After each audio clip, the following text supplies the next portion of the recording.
السلام علیکم ورحمۃ اللہ وبرکاتہ۔ الحمد للہ والصلاة والسلام علی رسول اللہ وبعد۔ اعوذ باللہ من الشیطان الرجیم، بسم اللہ الرحمن الرحیم۔ الحمد للہ رب العالمین، الرحمن الرحیم، مالک یوم الدین، ایاک نعبد و ایاک نستعین، اهدنا الصراط المستقیم، صراط الذین انعمت علیہم غیر المغضوب علیہم ولا الضالین، آمین۔ سب سے پہلے تمام احباب کو رمضان کا مہینہ مبارک ہو۔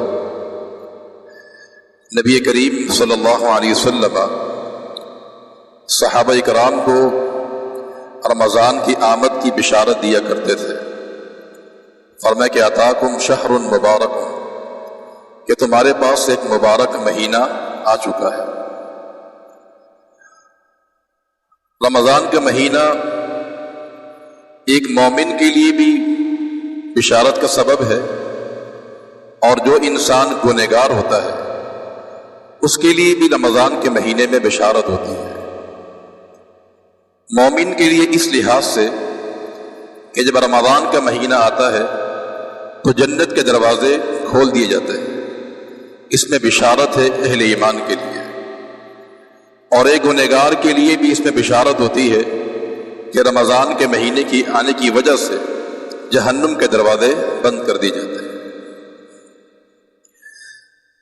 تو بہرحال یہ رمضان کا مہینہ ایک ایسا مہمان ہے جو سال کے بعد آتا ہے اور ایک دفعہ ہی آتا ہے۔ ایک عظیم و شان یہ مہمان ہے، اور اس کا اہتمام ہونا چاہیے اور اس کی قدر کرنی چاہیے۔ کتنے ایسے لوگ ہیں جو پچھلے سال ہمارے ساتھ موجود تھے، آج وہ موجود نہیں ہیں، اور کتنے ہی ایسے لوگ ہیں جو مریض ہیں، بیمار ہیں، جن کے پاس قیام کی طاقت نہیں ہے۔ تو اللہ نے ہمیں صحت، عافیت اور زندگی عطا فرمائی ہے، تو لہذا حق کے نعمت ادا کرتے ہوئے رمضان کے روزے اور قیام کا اہتمام کرنا چاہیے۔ اللہ تعالی ہمیں اس کی توفیق عطا فرماتے ہیں۔ مسجد حاضر میں بحمد اللہ ہر سال رمضان کی اس مقدس ساعات میں قرآن مجید کا خلاصہ اس کا اہتمام کیا جاتا ہے۔ پچھلے سال کرونا کی وجہ سے یہ اہتمام نہیں ہو سکا۔ اس سال انشاءاللہ اللہ کی توفیق اگر شامل حال رہی تو بڑے ہی اختصار کے ساتھ قرآن مجید کا انشاءاللہ خلاصہ ہم بیان کریں گے۔ قرآن مجید یہ اللہ تعالیٰ کی کتاب ہے، یہ ایک آسمانی کتاب ہے، اور یہ کلام الہی ہے۔ اس کی فصاحت اور بلاغت بھی اس بات کی دلیل ہے کہ یہ اللہ کا کلام ہے، اور اس کی تعلیمات بھی اس بات کی شہادت دیتی ہے کہ یہ انسان کا کلام نہیں ہے بلکہ کلام الہی ہے۔ وَإِنَّهُ لَتَنزِيلُ رَبِّ الْعَالَمِينَ تنزیل من الرحمن الرحیم۔ قرآن مجید میں مختلف مقامات پہ اس بات کا ذکر کیا گیا ہے کہ یہ قرآن مجید رب العالمین کی طرف سے ہے، یہ کلام الہی ہے، یہ انسان کا کلام نہیں ہے۔ اور قرآن مجید ہر قسم کے شکوک سے، شبہات سے بالکل پاک ہے۔ اللہ نے قرآن مجید کے آغاز میں ہی دو ٹوک الفاظ فرما دیے کہ ذالک الکتاب لا ریب فیہ، اس کتاب میں کوئی شک ہی نہیں ہے۔ اور جب قرآن کے مخالفین نے اس قرآن پر اعتراضات کیے تھے تو اللہ نے چیلنج دیا انہیں، وَإِن كُنتُمْ فِي رَيْبٍ مِّمَّا نَزَّلْنَا عَلَىٰ عَبْدِنَا، لیکن وہ لوگ قرآن جیسی ایک صورت بھی بنا نہیں سکے۔ اور سوچنے کی بات یہ ہے کہ جن لوگوں نے نبی کریم صلی اللہ علیہ وسلم کو کاہن، جادوگر، مجنون اور دیوانہ کہا تھا، انہیں اس بات کا علم نہیں ہو سکا کہ قرآن کے اندر حکمت بھری باتیں ہیں، اور ایک انسان اگر مجنون یا شاعر یا دیوانہ ہو وہ کبھی ایسی باتیں بیان نہیں کر سکتا ہے کہ جو حکمت سے بھرپور ہو۔ معنی یہ ہے کہ قرآن مجید اللہ کا کلام ہے، اور جو نبی لے کر آیا ہے وہ مجنون یا ساحر نہیں ہو سکتا۔ قرآن مجید کی خصوصیات کی اگر بات کی جائے اس کی بہت ساری خصوصیات ہیں، میں نے بتائی ابھی کہ اس میں شک نہیں کیا جا سکتا، اس میں ابہام نہیں ہے، اور یہ کلام الہی ہے۔ اور قرآن کی خصوصیات میں ایک بات یہ بھی شامل ہے کہ قرآن مجید نے کسی بھی شخصیت کی سیرت کو داغدار نہیں کیا۔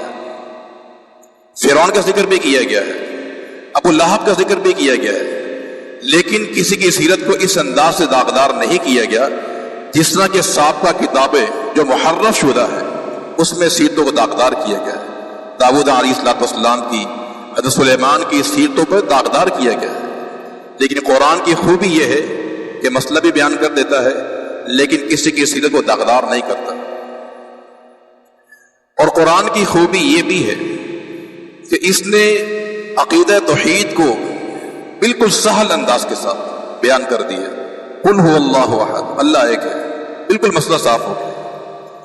جبکہ عیسائیوں کے ہاں عقیدہ تثلیث، تین خدا کا جو عقیدہ ہے، وہ آج تک وہ خود اس عقیدے کو سمجھ نہیں پاتے ہیں، لیکن قرآن کا اسلوب یہ ہے کہ اس کے اندر ہر مسئلے کو بالکل احسن انداز سے اور سہل انداز سے بیان کر دیا گیا ہے۔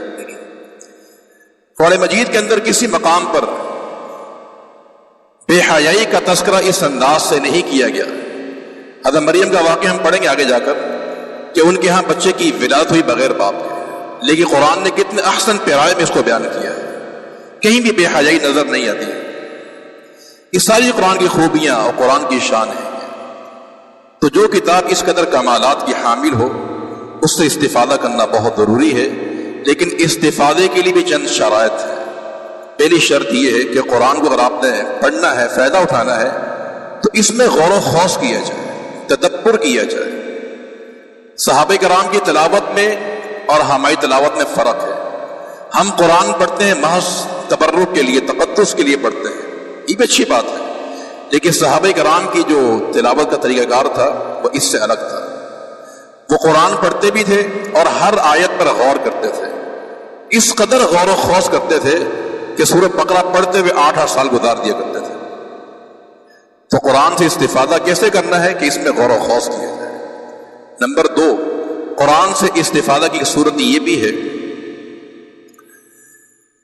کہ قرآن مجید کو انسان نیک ارادے سے پڑھے، اچھی نیت سے کو پڑھنا چاہیے کہ اللہ تعالیٰ اس قرآن کے ذریعے مجھ سے جہالت دور کرتے، مجھ میں جو کمی کوتاہی ہے اس کو دور کرتے، تو اچھے ارادے سے قرآن مجید کو پڑھنا چاہیے۔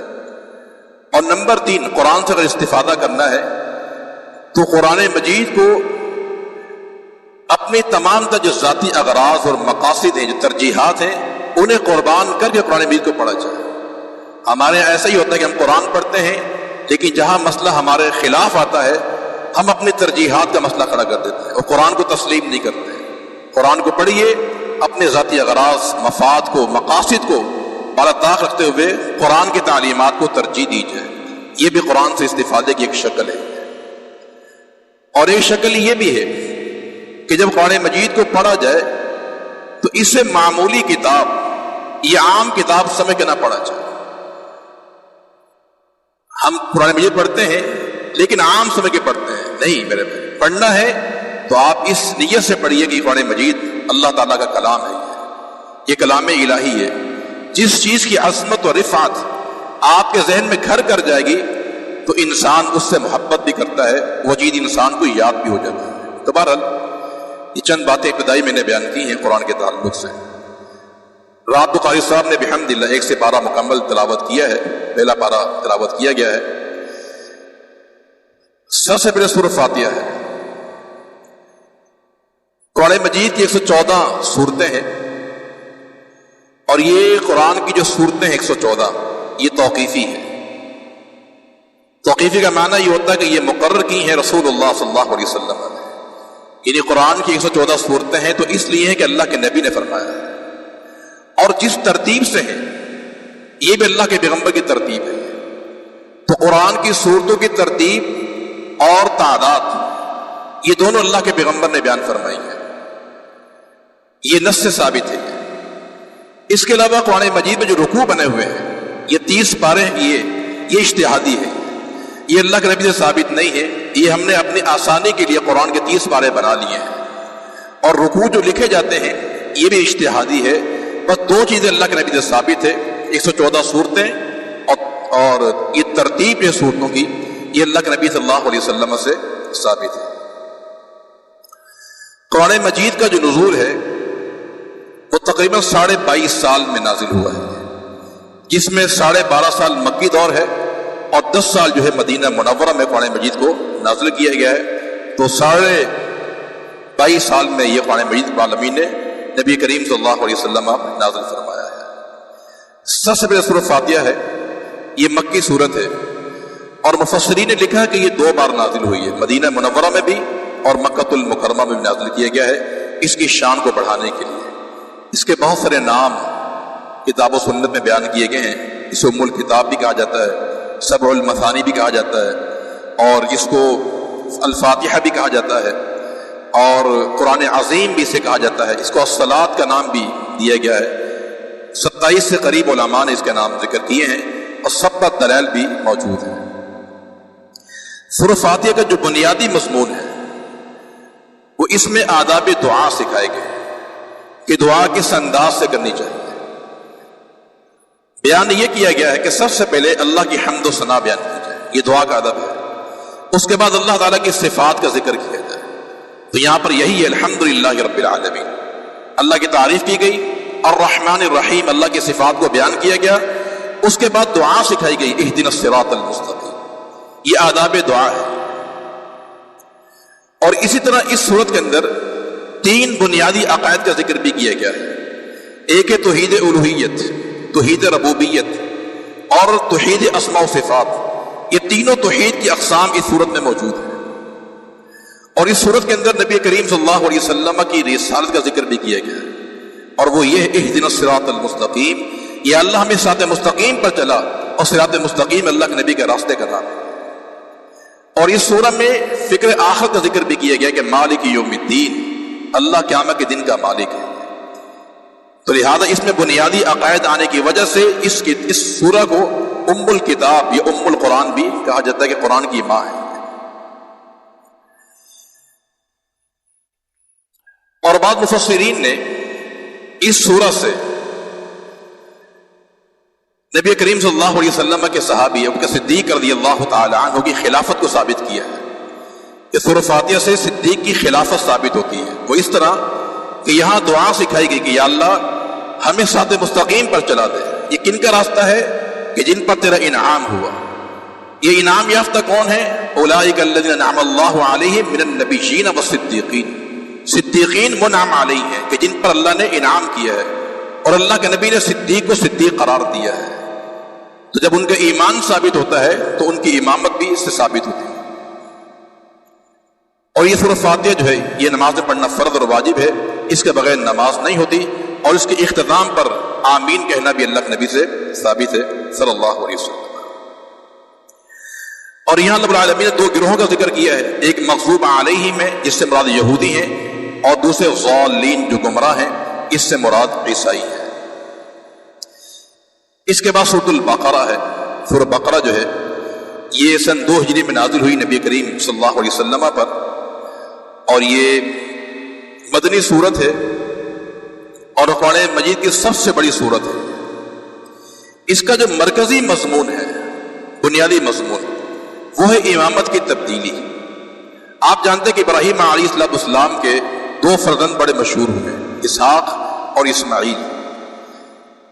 یہود و نصارہ کے جتنے بھی انبیاء آئے ہیں وہ اسحاق علیہ السلام سے آئے ہیں، یہ بنو اسحاق کہلاتے ہیں، اور آخری پیغمبر کی جو بعثت ہے وہ اسماعیل سے ہوئی ہے، تو آپ کو بنو اسماعیل کہا جاتا ہے۔ تو پہلے خلافت کا جو نظام تھا وہ بنو اسحاق کے پاس تھا، امامت سیاد ان کے پاس موجود تھی۔ بعد میں اللہ رب العالمین نے ان سے یہ امامت لے کر یہ امامت جو ہے بنو اسماعیل کو عطا فرما دی تھی۔ تو اس میں تبدیل امامت کا ذکر کیا گیا ہے، اور بھی اس میں بہت سارے مضامین ہیں جو آگے جا کے ہم بیان کریں گے۔ شروع میں اللہ رب العالمین نے 3 گروہوں کا ذکر کیا ہے، اہل ایمان کا ذکر کیا ہے اور ان کی 5 صفات کا ذکر کیا ہے۔ اس کے بعد کفار کا ذکر کیا ہے، اور 13 آیات میں اللہ رب العالمین نے منافقین کا ذکر کیا ہے۔ دیکھیں 2 چیزیں ہوتی ہیں، ایک ہے ایمان اور ایک ہے کفر۔ یہ جو منافق کی جو اصطلاح ہے یہ اصل میں کافر ہی ہوتا ہے. ایک ہے ایماندار مومن اور ایک ہوتا ہے کافر. پھر کافر کی دو صورتیں ہوتی ہیں. ایک وہ شخص جس کا کفر واضح ہو، یہ بھی کافر ہے، اور ایک وہ شخص جس کا کفر واضح نہ ہو، اسے منافق کہا جاتا ہے. تو حقیقت میں منافق اور کفر ایک ہی چیز ہوتی ہے، لیکن چونکہ وہ اپنے ایمان کا اظہار کر بیٹھتا ہے اس لیے اسلام نے اسے منافق قرار دیا ہے. اور ان المنافقین فی الدرک الاسفل من النار قرآن نے کہا. اور یہ تین گروہوں کا ذکر اس لیے کیا گیا ہے تاکہ انسان ان گروہوں کو پڑھے اور اپنا انتخاب کر لے کہ اس کا انتخاب کن کے اندر ہے، اہل ایمان میں ہے یا کفار میں ہے یا منافقین میں، العیاذ باللہ تعالی. اور یہاں رب العالمین نے پھر منافقین کی صفات ذکر کی ہیں کہ دھوکہ دینا، جھوٹ بولنا اور زمین میں فساد کرنا، صحابہ کرام کو بے وقوف کہنا، دین اسلام کا مذاق اڑانا اور گمراہی کو خرید لینا، یہ ساری منافقین کی علامات اور ان کی نشانیاں ہیں. اس کے بعد رب العالمین نے فرمایا یا ایھا الناس اعبدوا ربکم الذی خلقکم. یہ قرآن کا پہلا حکم ہے کہ اے لوگوں اللہ کی عبادت کرو، یہ پہلا حکم ہے. اور آگے فرمایا کہ فلا تجعلوا للہ اندادا، کہ تم اللہ کے ساتھ کسی کو شریک نہ کرنا. تو یہ پہلا حکم منع کیا گیا، یعنی شروع میں حکم دیا گیا اللہ کی عبادت کرو، اور پہلے منع کیا گیا کہ تم نے شرک نہیں کرنا ہے. اعبدوا ربکم اور فلا تجعلوا للہ اندادا، توحید کو مان لو، شرک تم نے نہیں کرنا ہے. یہ اعبدوا ربکم اور فلا تجعلوا للہ اندادا، یہ لا الہ الا اللہ کا ترجمہ ہے میرے بھائی. فلا تجعلوا اندادا معنی یہ ہے کہ لا الہ، اور اعبدوا ربکم کا معنی الا اللہ. تو اعبدوا ربکم اور فلا تجعلوا للہ اندادا، یہ حقیقت میں کلمہ توحید کا اقرار ہے. اس کے بعد رب العالمین نے آدم علیہ السلام کی خلافت کا ذکر کیا ہے اور ان کے مقام کو بیان کیا، ان کو مسجود ملائکہ بنایا، اور رب العالمین نے اپنے علم کی وسعت کا ذکر کرتے ہوئے اس کے بعد بنی اسرائیل کا ذکر کیا ہے کہ یا بنی اسرائیل، اے بنی اسرائیل، تم یاد کرو میری نعمت کو جو میں نے تم پر کی تھی، وَأَنِّي فَضَّلْتُكُمْ الْعَالَمِينَ، اور میں نے تم کو تمام جہانوں پر مقام بخشا. یہاں سے رب العالمین نے سپارے کے آخر تک بنی اسرائیل کا ذکر کیا ہے اور امامت کی تبدیلی کا ذکر کیا ہے.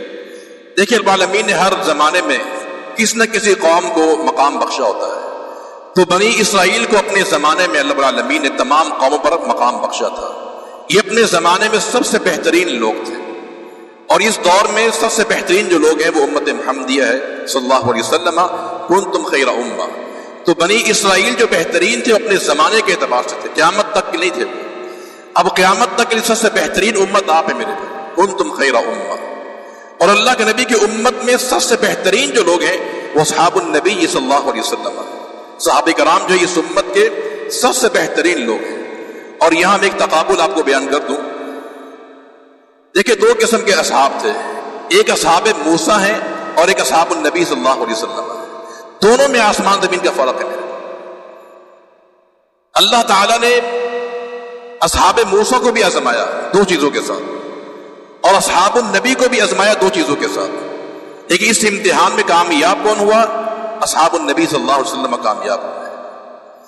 اللہ رب العالمین نے آزمایا خوف کے ساتھ. وہ خوف یہ تھا، قصہ بڑا طویل ہے کہ جنگ بدر میں جب صحابہ کرام کو معلوم ہوا کہ ابو سفیان کا جو تجارتی قافلہ وہ آ رہا ہے، تو اسے گھیرنے کے لیے صحابہ کرام وہاں پہنچے تھے، لیکن قافلہ بچ نکلا وہاں سے، اور ادھر سے لڑنے والا قافلہ آ گیا. اب صحابہ کرام خالی ہاتھ تھے، لیکن صحابہ کرام ڈرے نہیں، خوف میں نہیں آئے، بلکہ ان سے ڈٹ کر مقابلہ کیا. اللہ رب العالمین نے فتح سے ہمکنار کیا. ان خوف میں صبر کے صحابہ کرام نے. اب بنی اسرائیل کو آپ دیکھ لیجیے، قالوا یا موسیٰ ان فیہا قوما جبارین وإنا لن ندخلها ابدا ما داموا فیہا. اللہ نے کہا بیت المقدس میں چلے جاؤ، تمہاری سرزمین ہے، تمہارا آبائی علاقہ ہے، وہاں چلے جاؤ. انہوں نے کہا کہ نہیں، وہاں ایک ایسی قوم آباد ہے جو بڑی لڑاکو ہے، ہم ان سے لڑنے کی طاقت نہیں رکھتے. اب تقابل کیجئے میرے بھائی صحابہ کرام کا کہ کس قدر وہ لوگ بہادر تھے اور یہ قوم کس قدر بزدل ثابت ہوئی. اور ایک ازمائش اور تھی طمع کے لحاظ سے. اللہ نے بنی اسرائیل سے کہا تھا کہ تم نے شکار نہیں کرنا ہے، لیکن اس قوم نے شکار کا ارتکاب کر لیا.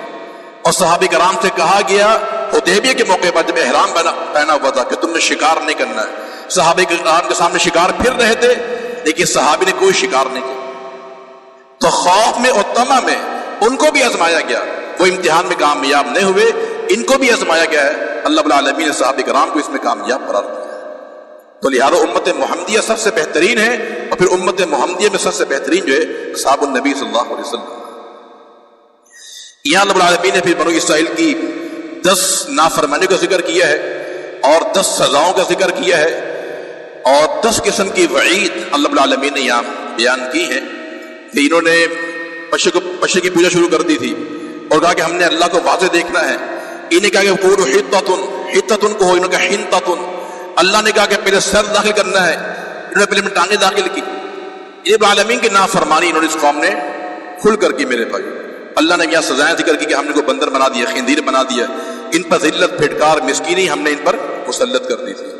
اس کے بعد عالمین نے گائے کا واقعہ بیان کیا ہے، اور اس کے بعد عالمین نے مزید یہود و نصارہ کی جو جرائم کی فہرست ہے وہ اللہ العالمین بیان کر رہا ہے کہ بنی اسرائیل جو ہے یہ جبریل کے بڑے دشمن تھے، جبریل امین سے دشمنی کیا کرتے تھے، اور ان کا موقف یہ تھا کہ جبریل جو ہے ہمارا دشمن ہے، یہ جب بھی وحی لے کر آتا ہے ہمارے خلاف لے کر آتا ہے۔ اللہ العالمین نے جواب دیا کہ من کان عدوا للہ وملائکتہ ورسلہ جبریل ومیکائیل فإن اللہ عدو للکافرین۔ جو جبریل کا دشمن ہے وہ اللہ العالمین کا دشمن ہے۔ یہ جرم تھا یہود و نصارہ کا، یہودیوں خاص کر وہ جبریل سے دشمنی کیا کرتے تھے۔ اور اسی طرح انہوں نے سلیمان علیہ السلام پہ جادو کا الزام لگایا تھا کہ سلیمان جادوگر تھے، یہ جادو کی بنیاد پر ان کی حکومت چل رہی تھی۔ اللہ العالمین نے اس کی بھی تردید فرمائی ہے۔ اور نمبر 3 یا ایھا الذین آمنوا لا تقولوا راعینا، یہ یہودی جو ہے کہتے راعینا کہتے تھے اللہ کے پیغمبر کو، یہ ہمارے چرواہے۔ اللہ کے پیغمبر صلی اللہ علیہ وسلم کے توہین کیا کرتے تھے، ہمیں کہ ایمان والو لا تقولوا راعینا، تم نے راعینا نہیں کہنا ہے۔ یہ یا ایھا الذین آمنوا جو ہے اس میں خطاب ہوتا ہے عموماً اہل ایمان کو، اور قرآن مجید میں اللہ العالمین تقریباً 88 مقامات پر اس کا ذکر کیا یا ایھا الذین آمنوا کہ براہ راست اللہ العالمین نے اہل ایمان سے خطاب کیا ہے، اور یہ اعزاز سے اس امت کو حاصل ہے۔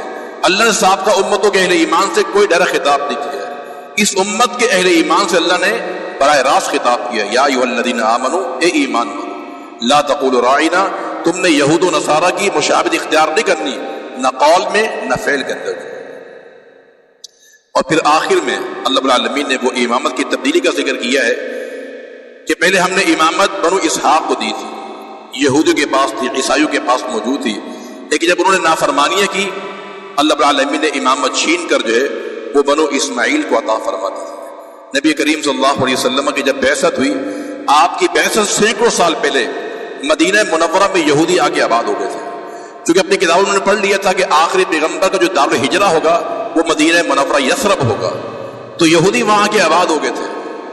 لیکن جب اللہ کے پیغمبر کی بعثت بنو اسحاق کے بجائے بنو اسماعیل میں ہوئی تو تعصب کی بنیاد پر یہودیوں نے اسلام قبول نہیں کیا تھا، اور پھر یہودیوں کو ایک سیاسی غلبہ بھی حاصل تھا، علمی بھی مقام حاصل تھا، اور جس بندے کو سیاسی غلبہ حاصل ہو یا علمی برتری حاصل ہو تو وہ بھی حق قبول نہیں کرتا ہے۔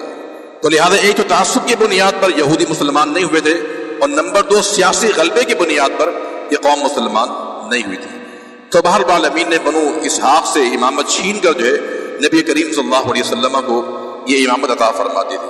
اور آخر میں ابراہیم علیہ السلام کا ذکر کیا ہے کہ آپ کا کیا دین تھا، کس ملت پر آپ قائم تھے، کیونکہ یہودی عیسائی مشرکین مکہ سب اپنے آپ کو ابراہیمی ہونے کا دعویٰ کیا کرتے تھے۔ یہودی کہتے ابراہیم یہودی تھا، عیسائی کہتے وہ عیسائی تھا، اور مشرکین مکہ بھی ان کے بارے میں اس قسم کا عقیدہ رکھتے تھے۔ قرآن نے رد کیا کہ ما کان ابراہیم یہودی ولا نصرانی، ابراہیم نہ یہودی تھے نہ وہ نصرانی تھے، ولکن کان حنیفا مسلما، وہ تو مسلمان تھے۔ اور یہاں العالمین نے مزید یہ بھی ذکر کیا ہے، ایک اعزاز ذکر کیا ہے کہ ابراہیم علیہ السلام جب بیت اللہ کو تعمیر کر رہے تھے تو اس تعمیری کام میں اپنے بیٹے کو ساتھ شریک کر لیا، اسماعیل کو بھی شریک کیا۔ یہ اعزاز یہ دیا ہے، ماں باپ کو سبق یہ دیا ہے کہ ماں باپ کو اپنی زندگی میں بھی اور مرنے کے بعد بھی اولاد کو نیک کام میں لگا کر رکھنا چاہیے۔ اور پھر آخر میں العالمین نے صحابہ کرام کی شان بیان کی ہے کہ فَإِنْ آمَنُوا بِمِثْلِ مَا آمَنْتُمْ بِهِ فَقَدِ اهْتَدَوْا، اگر تمہارا ایمان ان جیسا ہوگا جو صحابہ کرام کا ایمان تھا، تمہارا وہی ایمان ہے جو صحابہ کرام کے ایمان پہ اترتا ہوگا، تو پھر تم کامیاب ہو۔ وَإِن تَوَلَّوْا، اگر تم منہ پھیر لو صدیق سے، فاروق سے، ذی النورین سے، علی مرتضیٰ سے منہ پھیر لو گے، فَإِنَّمَا هُمْ فِي شِقَاقٍ، پھر تم بدبختی میں چلے جاؤ گے. فَسَيَكْفِيكَهُمُ اللَّهُ وَهُوَ السَّمِيعُ الْعَلِيمُ. اگر تم ان کے جانے کے بعد برا بھلا کہو گے صحابہ کرام کو، فَسَيَكْفِيكَهُمُ اللَّهُ، اللہ ان کی طرف سے تمہیں کافی ہو جائے گا. اور وہ سمیع العلیم، وہ سننے والا بھی ہے اور جاننے والا ہے. آخری آیت تِلْكَ أُمَّةٌ قَدْ خَلَتْ، سبق دیا جا رہا ہے کہ تم دعویٰ کرتے ہو ہم ابراہیمی ہیں. فَتِلْكَ أُمَّةٌ قَدْ خَلَتْ، یہ ابراہیم، اسماعیل، اسحاق، یعقوب یہ گزر چکے ہیں، ان کے نظریات عقائد تم سے الگ تھے. لہا ما کسبت وَلَكُمْ مَا کسبتم، جو انہوں نے کمایا ان کے لیے، اور جو تم کرو گے وہ تمہیں دیا جائے گا. وَلَا تُسْأَلُونَ عَمَّا كَانُوا يَعْمَلُونَ، تم سے سوال نہیں کیا جائے گا جو وہ عمل کر